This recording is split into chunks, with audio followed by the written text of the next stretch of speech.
Olá, super vendedores, tudo bem? Estamos começando mais um Papo de Vendedor. O meu, o seu, o nosso podcast sobre vendas, um podcast feito de vendedores para vendedores. Eu sou o Leandro Munhoz e aqui comigo está ele, Daniel Mestre. E aí, pessoal, como é que tá essa força? Daniel Mestre, hoje o assunto é o que as grandes empresas e os grandes headhunters procuram em um candidato quando a gente fala de vagas de alto nível, vagas na área comercial. E para falar sobre esse tema, sobre o mercado de trabalho, sobre as competências chaves que as grandes empresas buscam dentro desses profissionais, a gente trouxe o Ricardo Basaglia, o famoso Basa. Basa, seja muito bem-vindo ao Papo de Vendedor. Muito obrigado, Leandro, pelo convite. Daniel, que honra estar aqui com vocês.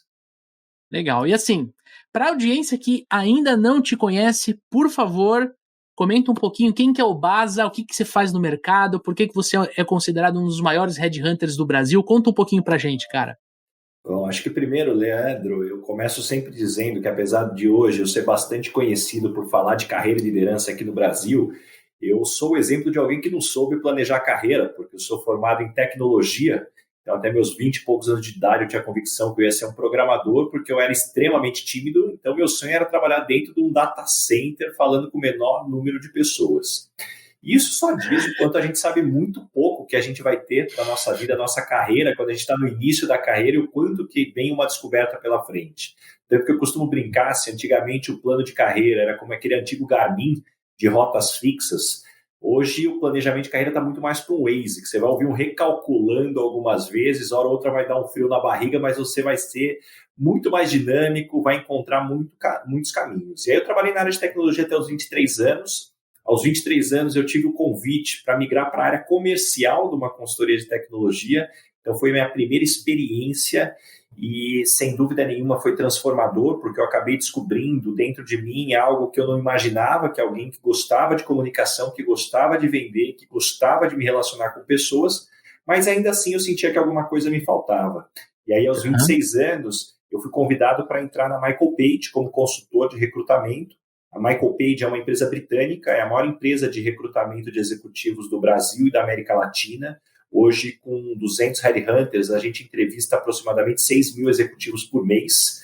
Então, a gente faz isso há 22 anos aqui no Brasil, contratando para todos os níveis. São 5 empresas dentro do grupo. Então, desde uma contratação de um analista, de um coordenador, mas posições de diretoria, de CEO, posições de conselho. É uma empresa que hoje consegue entender exatamente o que tem acontecido no mercado. E aí, para responder objetivamente aqui tua pergunta aqui para o pessoal que não me conhece, acho que o grande aspecto aqui das provocações é justamente como que a gente encontra o nosso lugar de potência, né? Como é que a gente entende que lugar de potência é o que a gente pode oferecer ao mercado e combina com o que o mercado quer consumir, né? Não adianta a gente ter algo para oferecer que o mercado não quer consumir. Feliz ou infelizmente, somos produtos no mercado de trabalho e precisamos posicioná-los da melhor forma. Sensacional, que introdução, senhoras e senhores, muito bom, Basa, muito bom. E olha só, você que nos ouve ou nos assiste no YouTube, é muito importante dizer que sim, este podcast é um oferecimento dos Super Vendedores. Lembrando que o Super Vendedores é uma consultoria de recrutamento, seleção e treinamento de força de vendas. Se você é dono da empresa, diretor, gestor e precisa de ajuda para treinar ou expandir o seu time, escreva para nós no contato@supervendedores.com.br. Agora, se você é que nem eu, que nem Daniel Mestre, trabalha com vendas, é vendedor de carreira, quer crescer na carreira e quer fazer um treinamento de vendas com a gente, tem link aqui neste podcast para você conhecer o nosso treinamento, como se transformar em um super vendedor ou uma super vendedora. Agora sim, mergulhando na pauta aqui, eu quero puxar a nossa primeira pergunta aqui para começarmos a discutir o tema.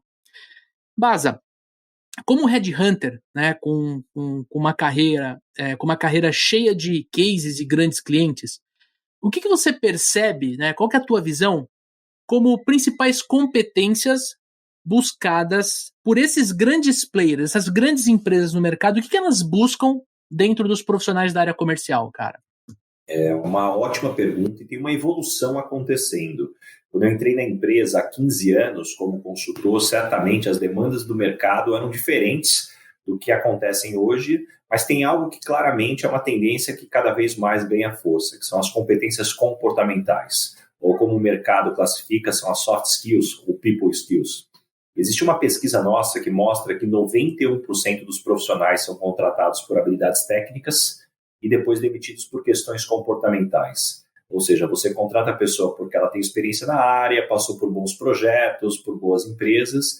Infelizmente, depois acaba demitindo a pessoa porque ela não trabalha bem em equipe, não tem atitude, não é colaborativa, enfim, questões que, quando a gente traz essa estatística, eu tenho certeza que todo mundo que está nos assistindo, nos escutando, vem nome, sobrenome e RG de pessoas que trabalharam junto com vocês e se enquadram dentro dessa estatística. Então, definitivamente, isso tem muito também do que eu costumo dizer, que a habilidade de um bom vendedor é como a habilidade de um líder. Quando me perguntam qual que é a principal habilidade de um líder? Escuta. Escuta. Um líder que não escuta não é um piloto de avião que não tem painel para entender o que está acontecendo. E a mesma coisa acontece com o vendedor. Talvez há 15 anos, quando eu olhava as qualificações do que era pedido, era aquela pessoa hipercomunicativa, ou aquela pessoa que saía com carisma se relacionando com todo mundo. Não que isso deixou de ser importante, mas se você não vier com a escutativa, com a visão consultiva, conhecer do produto, conhecer dentro da empresa, como você tem uma ligação com todas as áreas que influenciam na geração desse negócio, definitivamente você fica para trás. Quando a gente fala de comportamento, Baza, essa pesquisa já foi super divulgada, né? A galera sempre pensa em questões de comportamento interno, né? Você comentou de não saber trabalhar em equipe e tal. Quanto que você vê em competências intrapessoais nessa questão de comportamento? Porque a gente percebe, né, dando treinamento em um monte de empresa, vários vendedores que são top performers, né, eles têm uma inteligência emocional acima da média. Né? A gente percebe que o cara ele não fica tão estressado quanto a maioria do time já está né, já está perdendo ali um pouco a racionalidade. Você percebe que eles lidam melhor com algumas questões de mercado, com questão de concorrência, com questão de pressão, né? Quanto que você atribui a inteligência emocional, né? Principalmente depois de pandemia, aí, esse cenário mais atual, quanto que você vê de inteligência emocional como essa questão de fator de sucesso? E se isso é uma coisa que as empresas também colocam como pré-requisito aí para as grandes vagas? Certamente, acho que nunca se falou tanto de resiliência, nunca se falou tanto de antifragilidade, que talvez seria a evolução da resiliência. Quando a gente fala de soft skills, talvez de uma forma simplista, mais fácil de entender, eu costumo dizer que existem soft skills porta para dentro e soft skills porta para fora. Então, porta para dentro é tudo que envolve a sua disciplina, você lidar com as suas emoções, você ser organizado, você ser automotivado. Então, que é você com você mesmo. E existe o que é porta para fora, que aí sim tem a ver com oratória, tem a ver com a capacidade, né, de se conectar com as pessoas. E quando a gente olha o porta para dentro, o grande aspecto é que não só isso é muito importante, mas, infelizmente, a gente não foi treinado para desenvolver soft skills. Eu acabei de citar uma estatística onde 91% dos profissionais, né, são contratados por habilidades técnicas e demitidos por questões comportamentais, mas quando a gente olha para a grade curricular de graduação, pós-graduação, MBA e mestrado, menos de 1% dos módulos tratam de soft skills. Ou seja, tem um elefante aqui na sala e ninguém está falando sobre ele. E, inclusive, não só a gente não está falando sobre ele, como a gente não aprendeu a desenvolver soft skill. Tem uma grande diferença entre aprender uma hard skill, que é o conhecimento técnico, e aprender uma soft skill. A hard skill, a gente aprende de fora para dentro. E soft skill, a gente aprende de dentro para fora. E a maior parte das pessoas quer aprender soft skill de fora para dentro. Então, eu vou ler um curso, vou ler um livro de oratória para eu falar melhor. Não, você vai ter que colocar e ir para a prática. Eu costumo dizer que para aprender uma soft skill, você precisa de duas coisas. A primeira é intencionalidade, você precisa querer. Não adianta alguém falar para você que você tem que desenvolver. E a segunda tem a ver com colocar em prática, é o quanto efetivamente você está disposto a sair da sua zona de conforto e colocar isso no seu dia a dia. Então, efetivamente, é o que a gente nota que faz todas as diferenças, e não só isso, como os processos seletivos, que até então eram processos até 10 anos, 15 anos, de uma visão e de uma entrevista técnica, e hoje cada vez mais uma entrevista comportamental, onde você quer avaliar valores, comportamentos, habilidades, e a partir daí é onde efetivamente o profissional que tem se desenvolvendo nesses aspectos sai na frente. Puta, legal, cara. Quando a gente fala de, né, você citou super bem aí, né, essas soft skills, elas são, além de muito pouco, estarem pouco presentes aí na educação da nossa cultura, né, ela tem uma dificuldade maior de ser desenvolvida justamente pelos pontos que você disse, né? Como não são competências técnicas, não é um negócio que você estudando, você assistindo um vídeo no YouTube ou qualquer coisa você consegue desenvolver, ela está muito mais ligada a você trabalhar com mudança, né? Você realmente colocar a cara a tapa, você sofrer um pouquinho, vamos dizer, né? Porque esse processo de mudança interna passa muito por você experimentar, errar, né, fazer reflexões do que precisa ser corrigido, né, e trabalhar isso internamente, né, e grande parte dos vendedores que a gente vê por aí, eles acabam terceirizando culpas, né? E aí, quando ele coloca isso do tipo, mas o cliente não quis por causa disso, daquilo, e deixa de olhar para si próprio no quesito o que eu não consegui me conectar tão bem com esse cliente, né? Fazer aquela reflexão, né, de deixar o ego um pouquinho de lado para conseguir entender em que ponto a gente consegue melhorar, né? Porque é muito mais fácil a gente terceirizar a culpa das coisas, né, do nosso resultado e para fatores externos, né, deixar da porta para fora, do que trabalhar a porta para dentro, né? Isso é um processo dolorido, né? É um processo que nem todas as pessoas estão dispostas a fazer, né? Como que você vê isso? Como que a gente consegue avaliar isso num candidato? Como que você consegue perceber isso trabalhando como headhunter, né? Que a pessoa tem essa vontade de crescer, apesar de isso ser um processo dolorido, vamos dizer assim. Acho que o primeiro ponto, Daniel, eu gosto de brincar que as duas maiores invenções da humanidade são as seguintes. A primeira todo mundo conhece, a primeira maior invenção da humanidade, que foi a invenção da roda. E a segunda maior invenção da humanidade é colocar a culpa no outro. Isso é uma baita de uma invenção, porque tira toda a tua responsabilidade e joga para o outro lado, só que definitivamente você não evolui. Então essa responsabilização, ela é algo que isso certamente tem uma influência do meio que você foi criado, da sua família, como que você cresceu, como você se desenvolveu. Então o grande desafio é que a maior parte das pessoas que não tem essa autorresponsabilização, na maior parte das vezes não percebem o quanto que isso tira do radar do desenvolvimento. Quando a gente fala de processos seletivos, eu gosto sempre de explorar os sucessos e os fracassos, né? E para mim tem um aspecto muito importante de explorar o fracasso ou as falhas, porque eu sempre costumo dizer que currículo parece lápide de cemitério, só tem coisa boa, né? Você nunca vê no cemitério aqui morreu um sacana devendo pro cunhado, né? Só tem exemplos de seres humanos, a mesma coisa de currículo que só a pessoa só acertou. E para mim o ponto de explorar aonde a pessoa eventualmente falhou, como que ela traz isso? Essa falha foi porque a outra área não me entregou, foi porque o cliente fez isso, ou que eventualmente talvez aconteceu isso, mas o que eu aprendi, o que eu poderia fazer diferente? O que eu acredito é que toda falha, todo erro, você tem dois grandes erros. Um é ignorar, fingir que não aconteceu, e o outro é ficar se martirizando e só reclamando, ó vida, ó céus. O equilíbrio está em falar assim, puxa, tá bom, isso aconteceu, isso é muito ruim, o que eu aprendi, o que eu vou fazer de novo? Agora, o que eu vou fazer de diferente do que eu vou ter para cá? Então, talvez por isso que o grande aspecto para mim, que a grande habilidade do futuro é a capacidade de aprender. O quanto que a gente é disposto a aprender, e o aprender não é só as novas tecnologias, o metaverso, o Web3, blockchain, o que está vindo. O aprender, talvez, é aprender como um dos maiores desafios que a gente tem que é com o nosso desenvolvimento, reconhecer as nossas lacunas.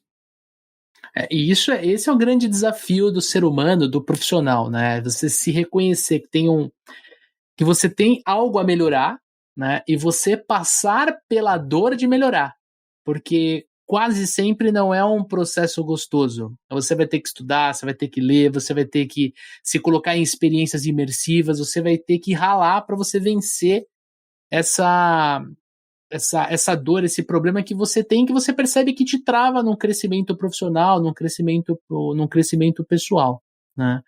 Indo agora para um processo de recrutamento e seleção da área comercial, né? Imaginando que o amigo ouvinte quer se recolocar no mercado, quer procurar uma experiência, quer procurar uma oportunidade melhor, que ele ganhe mais, que ele tenha mais reconhecimento. Na tua visão, Baza, quais os principais motivos pelo qual o candidato pode ser descartado quando a gente fala de grandes processos? Eu acho que o primeiro aspecto, quando a gente fala de ser descartado, antes de você sair se aplicando, eu acho que tem um passo antes da gente fazer um inventário nosso. O que a gente traz na nossa bagagem, né? Tanto de habilidades como de experiências, de endosso, de reputação, para que eu entenda também aonde está o meu lugar de potência, aonde efetivamente eu consigo me diferenciar. Eu costumo dizer que não existe bala de prata. Um candidato que possa ser contratado em qualquer empresa, para qualquer situação, para qualquer tipo de desafio. Existe a pessoa certa para o lugar certo, para o momento certo. Então é a combinação desses 3 fatores. Então começa pelo inventário, e esse inventário não tem a ver só no que eu sou bom e o que eu não sou bom. Esse inventário também tem a ver com o que eu quero fazer. A maior parte das pessoas tem no seu currículo muito mais uma lista do que você não quer fazer mais do que uma lista do que você quer continuar fazendo. E a gente sabe que uma parte importante da entrega do resultado não tem a ver só com eu conseguir fazer, tem com eu querer fazer. E a grande verdade é que ninguém motiva ninguém a nada. O máximo que um líder faz é despertar algo que está lá dentro. E as pessoas são motivadas por 2 aspectos, ou por necessidade ou por paixão. A diferença é que a necessidade, uma hora, ela pode ir embora. A paixão, ela tende a crescer. Então, à medida que eu me conheço, o segundo aspecto é eu fazer uma pesquisa de mercado. Puxa, o quanto que eu converso com os meus pares no mercado, entendo o que cada empresa valoriza, como ela cobra os funcionários, o que ela espera, né, do como os funcionários deveriam entregar o resultado, e a partir daí eu deveria ir afunilando as empresas que fazem mais sentido para mim.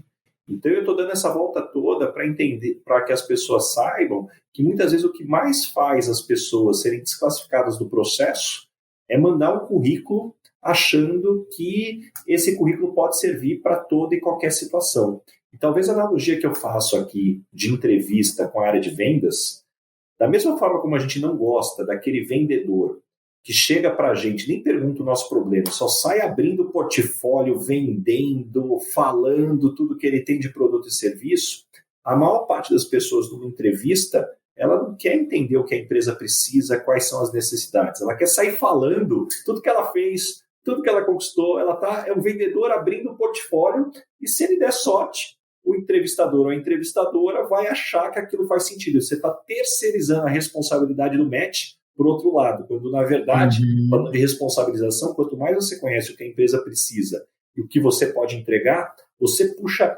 esse match para que você possa fazer essa junção. Fazer aquele bom e velho levantamento de necessidade antes de fazer a apresentação de proposta, né? É totalmente dentro do processo comercial das coisas que a gente vive conversando. Mas assim, esse ponto também, Baza, a gente vê muita empresa no mercado usando alguns critérios para, às vezes, desclassificar candidatos, né? Do tipo, mas esse cara ele ficou muito pouco tempo em 2 empresas, ou esse cara ele não fez uma faculdade até o final. Quanto a esses pontos, né, de currículo gelado, né, que é um pedaço de papel, né, e a pessoa muitas vezes recebe ali esse currículo e acaba não querendo nem entrevistar, né? A gente tem uma série de outras formas de buscar o perfil da pessoa, com assessment e outras coisas, né? Mas a partir de, né, olhando para um mercado mais atual, quanto que o currículo ele está representando para as empresas alguma coisa que diz, não, esse cara serve ou esse cara não serve, já que a gente está falando que as hard skills estão começando a perder peso na hora do processo seletivo? Ótima pergunta, Daniel. Eu costumo dizer que o currículo ele deveria ser um trailer de um filme que eu vou entender se eu quero assistir ou não. E é por isso que eu costumo usar a fórmula do 660-660. O que é isso? Um entrevistador, por receber muitos currículos, cada currículo que ele bate o olho, ele normalmente não gasta mais do que 6 segundos para mais ou menos olhar assim, puta, essa pessoa minimamente faz sentido. 6 segundos. Porque como aqui as pessoas são muito corajosas muitas vezes e mandam currículos muito desaminados do que muitas vezes aquela posição está pedindo, então tem um lado aqui, primeiro, joio do trigo. A partir do momento que você ganhou, você passou pelos 6 segundos, o entrevistador bateu o olho, não, esse currículo faz sentido. Então, eu ganho o quê? 60 segundos, que é onde o entrevistador vai olhar o seu currículo com um pouquinho mais de atenção. Se o seu currículo faz sentido, depois de 60 segundos, possivelmente ele deve te ligar ou te mandar uma mensagem e investir mais 6 minutos para tirar dúvidas do que efetivamente não estava no seu currículo. E aí, se esses 6 minutos fez sentido, ele te chama para uma entrevista de 60 minutos. Então, assim como um funil de vendas, está falando, puxa, bate o olho, faz uma análise melhor do currículo, faz uma primeira conversa e dali vai para a entrevista. Eu acredito que todo profissional que está passando por um processo seletivo que efetivamente não está andando, como um bom funil, aonde você está ficando, né? Você não está sendo chamado nem para entrevista, ou você vai para a primeira e não parte para a segunda, nas últimas não está dando certo, ou na negociação depois. Aonde que está? E aí é onde efetivamente você deveria colocar energia. Mas o ponto que você trouxe sobre o pré-julgamento, esse é um desafio da humanidade. Os famosos vieses inconscientes. A gente toma decisões muito rápidas. Tem inclusive um estudo de uma pesquisadora alemã que ficou muito conhecido, onde ela gravou 100 entrevistas finais, onde depois de participar de todas as etapas, cada candidato ia para a última entrevista, ela gravou só essa última entrevista. E ela fez o seguinte teste, ela se propôs a assistir apenas os 5 primeiros minutos de cada entrevista e depois dizer se aquela pessoa deveria ou não ser contratada. Ela acertou 100%. Então, Caramba! É incrível como a gente forma opiniões de forma muito rápida sobre as pessoas, com base em pré-julgamentos que não efetivamente fazem sentido. E aí o grande elemento que as empresas precisam ter para acertar nas contratações é primeiro ter certeza que elas sabem o que procurar. O que eu vejo é que muitas vezes a empresa precisa contratar um vendedor, coloca já o anúncio, contrate esse vendedor. Não, pera, calma. Os vendedores que passaram pela sua empresa que deram certo por quê? Os que deram errado por quê? Sejam conhecimentos técnicos, comportamentais. Tá bom, depois que eu tenho a gama do que eu preciso avaliar, quais são as melhores ferramentas? O que eu vou usar em entrevista, o que eu vou usar efetivamente testes, ou o que efetivamente eu vou usar referências para chegar nessas informações. Então a gente começa a ver que esse processo de recrutamento ele é muito mais complexo e as pessoas justamente por partirem para a contratação normalmente no momento de emergência, negligenciam pontos extremamente importantes. É como também, eu estou toda hora fazendo analogia com o processo de vendas, é igual aquela empresa que tem um processo de venda até muito bem desenhado, mas é que essa venda, sabe, ela é tão importante, não deu para cumprir o processo, deixa eu ir aqui, que aqui eu vou no feeling aqui que vai dar certo. Então é aí onde está o cuidado. As empresas, né, tem aquele negócio, né, cara, eles demoram para demitir o cara que já sabe que não está dando resultado faz um tempão, e daí inverte o negócio, né, quer contratar super rápido, né, quando deveria muitas vezes tomar rápido a decisão de que uma pessoa não está fazendo sentido no time e fazer o processo seletivo para ver se acerta, né, com um pouquinho mais de calma, né, para aumentar a assertividade ali. Mas é realmente por aí. E, Baza, quando a gente vê, né, tem muita gente que fala que, poxa, vendedor não é uma coisa de carreira, né, o cara não deu certo, virou vendedor, o cara não fez faculdade, virou vendedor. A gente entende muito que esse negócio de... existem negócios milionários sendo fechados todos os dias, né? E as pessoas que estão por trás desses processos milionários aí, né? Esses super negócios que estão sendo fechados, todos são vendedores de alguma forma, né?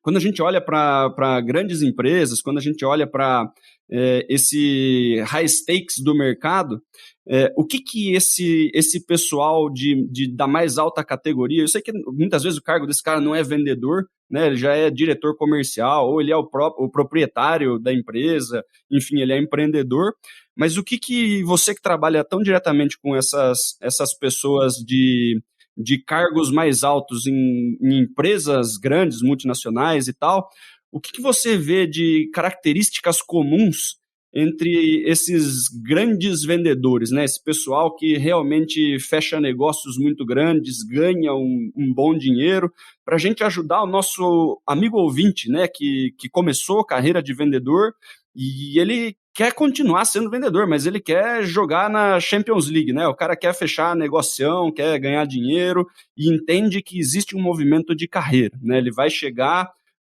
na Copa do Mundo dos Vendedores ali, né? Quais são as características que esse cara precisa desenvolver agora que ele está, né, treinando, né? O que ele precisa desenvolver para chegar lá, na sua experiência, né? Por ver essas pessoas de perto. O que eles têm em comum, Baza? Primeiro, vamos decupar, então, todos esses elementos e ele começa por você entender se você quer ser um ótimo vendedor ou um ótimo líder de vendas. São características diferentes e o que muitas vezes eu vejo é que excelentes vendedores se tornam péssimos líderes de vendas. E não tem certo, não tem errado. Puxa, eu conheço vendedores que são especialistas, não tem gestão, estão muito bem posicionados, ganhando muito bem. Eu vejo líderes também muito bem posicionados, ganhando bem. Então, cada um jogando no seu time. Eu acho que esse é o primeiro ponto. Segundo, tem uma frase que eu adoro, que se eu lembro ela exatamente, ela é mais ou menos assim. Me mostre um vendedor que estudou tanto quanto um médico e eu te mostro um milionário. Né? Me mostra um vendedor que estudou e se dedicou tanto quanto um médico e eu te mostro um milionário. É entender que a área de vendas ela tem muito estudo, tem muito processo, tem muita estrutura, tem muito método. E a maior parte das pessoas, por ter alguma habilidade, muitas vezes, de comunicação e ter algum resultado já com aquilo que ela traz de casa, ela pode achar que é suficiente. E esse suficiente não é porque a pessoa saiu da visão da árvore, viu da visão da floresta, fez uma baita de uma análise e falou assim, não é suficiente. Não, ele está escolhendo o que é mais cômodo. Eu digo que são os recortes convenientes, né? Como funciona isso aqui. É igual você falar assim, Steve Jobs usava camiseta preta, então se eu começo a usar camiseta preta, eu vou virar Steve Jobs, né? Todas as empresas de sucesso têm janela. Então, se a minha empresa tem janela, então minha empresa é de sucesso. Então, cuidado com os recortes convenientes. Então, mergulha em relação ao desenvolvimento. Não tem como a gente não falar de conhecer muito bem o cliente, conhecer o mercado, conhecer os concorrentes, entender efetivamente aonde você pode explorar as fortalezas e como é que você trabalha as fraquezas, lida com as objeções. E a área de venda, certamente, é uma área de relação de confiança. Não tem segredo. Se eu puder fazer negócio com uma pessoa que eu confio, ou fazer negócio com alguém que eu ainda não conheço, é claro que eu vou preferir fazer negócio primeiro com alguém que eu confio. Então, como que você vai gerando relações de confiança por onde você passa? E as pessoas muitas vezes falam assim, poxa, base networking. Tem um conceito até muito errado do networking, né? As pessoas aprenderam no Poderoso Chefão que networking é eu fazer favor para o maior número de pessoas e depois sair cobrando elas, né? A não ser que você seja o Don Corleone, as pessoas têm medo de morrer, ninguém vai devolver o favor porque te deve um favor. As pessoas te indicam, te recomendam, porque não só gostam de você, como ao te indicar, essas pessoas também vão ficar bem na foto. Então, networking é construir a reputação ao longo da vida. Eu tenho certeza que tem muita gente que a gente estudou junto ali nas primeiras séries que a gente não faria negócio, porque o que a gente lembra daquela pessoa não é a melhor referência. Então, eu vejo muitos elementos de estudar, muitos elementos de conhecer muito bem o mercado que você atua, conhecer muito bem o seu produto, mas principalmente uma construção de endosso e reputação que isso encurta caminho. Eu acrescentaria o accountability. Eu acho que para quem está começando na carreira, cara, entender que ele tem que se autorresponsabilizar, não só quando ele bate a meta, quando ele tem sucesso, mas principalmente quando acontece alguma coisa e ele não tem o resultado, ele não consegue chegar lá, ele tem que ter essa autorresponsabilidade de puxar e fazer um debriefing, né? Aliás, as pessoas elas fazem pouco esse movimento de analisar o que aconteceu de uma forma fria, sem a emoção, sem o calor do momento. Olhar e falar assim, putz, eu perdi essa venda porque naquele momento ele me fez uma pergunta e eu não percebi que ele fez uma pergunta e eu fui para o fechamento. Eu deveria ter respondido a dúvida, eu deveria ter ido para o fechamento depois. Quer dizer, falta essa autorresponsabilidade de olhar e parar, né, que nem a gente estava conversando no começo desse episódio, não colocar a culpa nos outros, né, não colocar a culpa no ambiente externo, olhar um pouquinho para dentro. Eu acho que para quem está começando na carreira, além dessas dicas que o Baza trouxe, eu tenho olhado muito isso, o accountability, a forma como a gente se autorresponsabiliza. E você, Dani? Quando a gente faz esse movimento de reflexão, né, de o tempo todo tá olhando o que a gente pode fazer de melhor, né, é lógico que não é um movimento confortável, né, a gente conversa sobre isso com os nossos alunos, né? Você olhar para o que você fez de errado, né? Entre aspas, o errado. Nem sempre você perde uma venda porque você errou, né? Às vezes os outros fizeram melhor do que você, né? Ou tem outros fatores de mercado envolvidos. Mas sempre que a gente consegue fazer uma autorreflexão aí, para entender o que poderia ser feito de diferente, aonde a gente, de repente, faltou uma ferramentinha, faltou alguma coisa, a gente fazer isso toda vez que a gente toma um não, por exemplo, para vendedores que têm um ciclo de vendas curto, pô, o cara toma 7, 8, 9, 20 não por dia, né? Você ficar olhando e se autorresponsabilizando tantas vezes ao longo do dia pode ser pesado, né? Se você não tem uma resiliência aí e consegue usar isso a seu favor, você acaba, né, apanhando na rua e se batendo um pouco, né? Eu acho que o grande lance é a gente saber dosar isso, né? É a gente conseguir comemorar quando a gente acerta, né? E entender o que fizemos certo para a gente continuar fazendo. E nas horas que a gente teve momentos decisivos ali, que a gente perdeu o gol na cara do gol ali, ter a humildade, né, de deixar o ego de lado e falar, cara, aonde que eu falhei aqui? Como que eu posso melhorar da próxima vez, né? Uhum. E esse tipo de atitude, né, ele acelera o desenvolvimento, né? Porque se tem uma coisa que vendedor lida bastante é com o não, né? E se a gente consegue tirar um pouquinho de lição, um pouquinho de aprendizado de cada não que a gente toma, a gente consegue ter um ciclo de desenvolvimento muito acelerado, né? Porque a gente lida com isso todos os dias, né? Se a gente recebe feedback, tem gente que não gosta de receber feedback de líder, né? Acha que o líder tá pegando no pé, acha que o líder, enfim, né, tá só cobrando e tudo mais.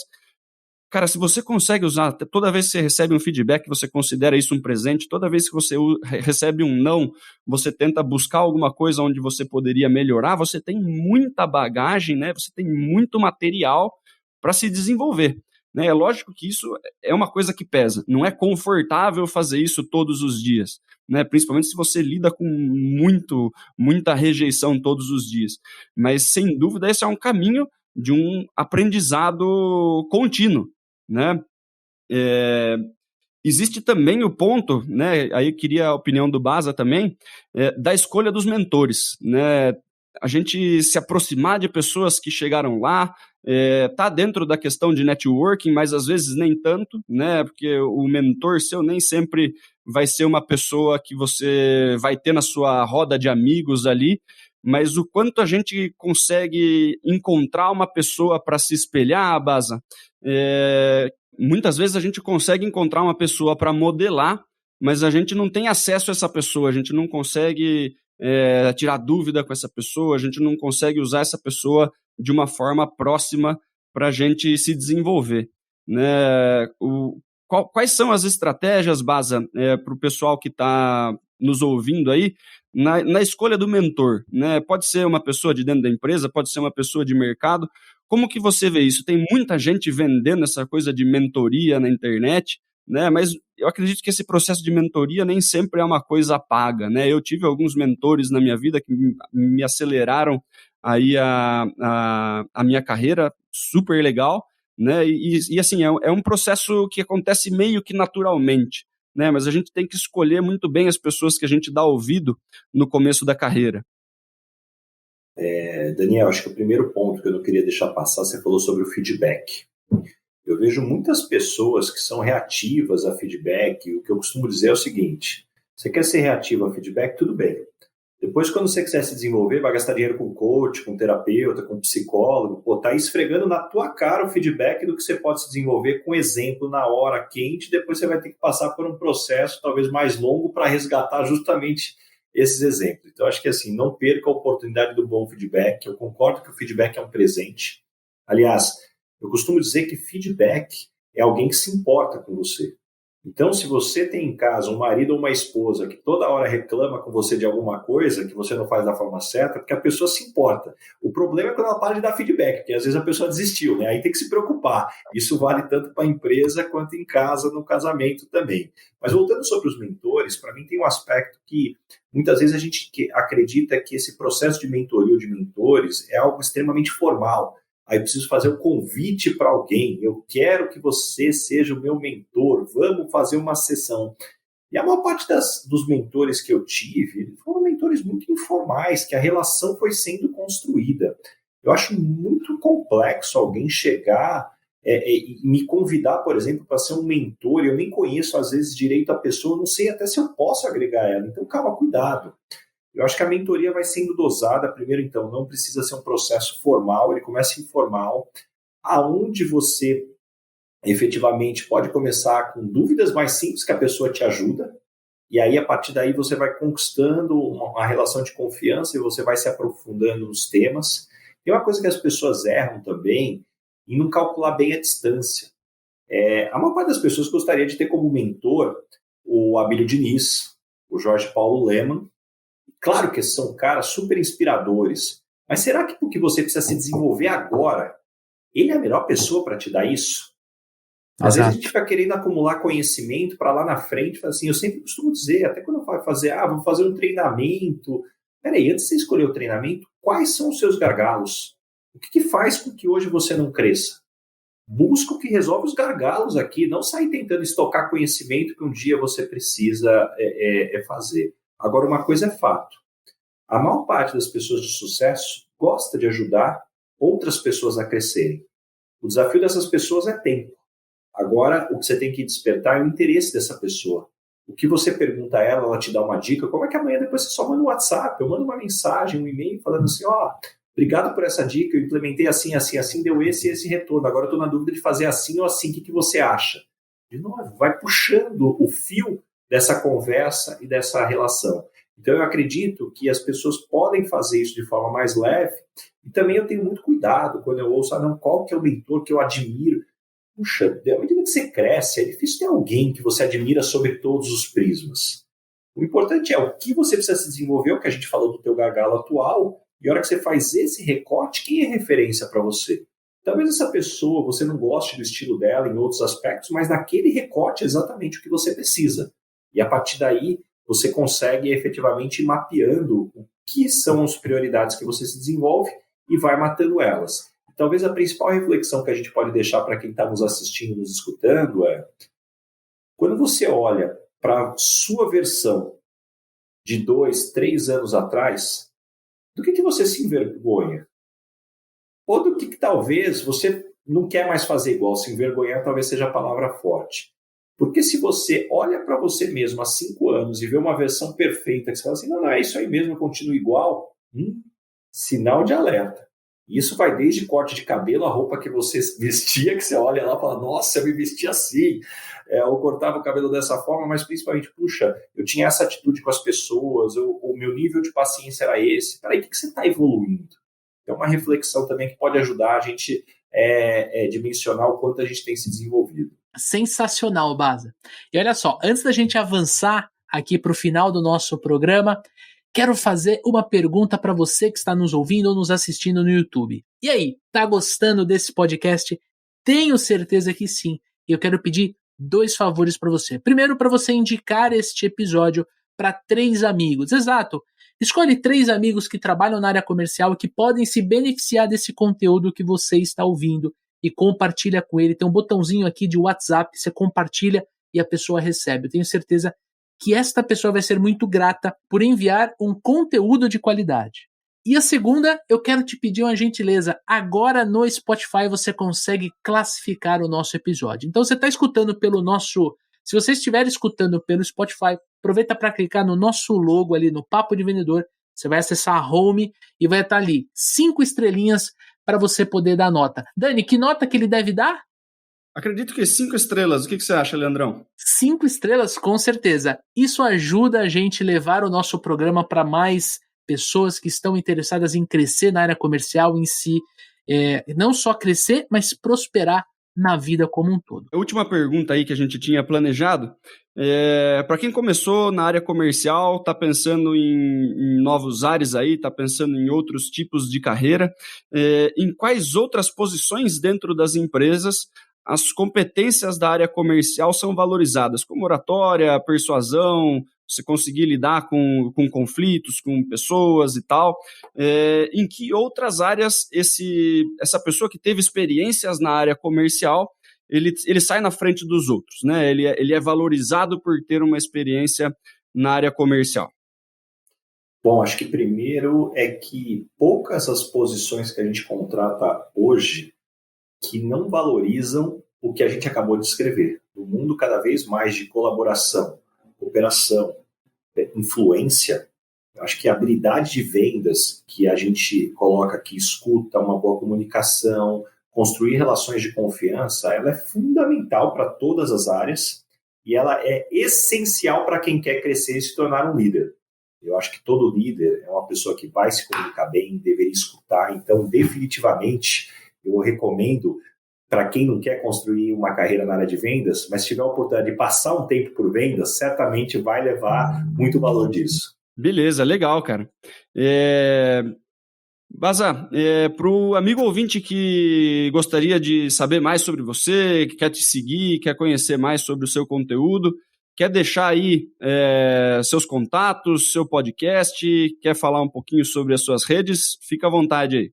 Bom, primeiramente agradecer aqui essa oportunidade de estar com vocês. Para quem quiser continuar acompanhando esse conteúdo de carreira e liderança, me encontra no Instagram, @RickBasaglia, RC de Ricardo, então @RickBasaglia.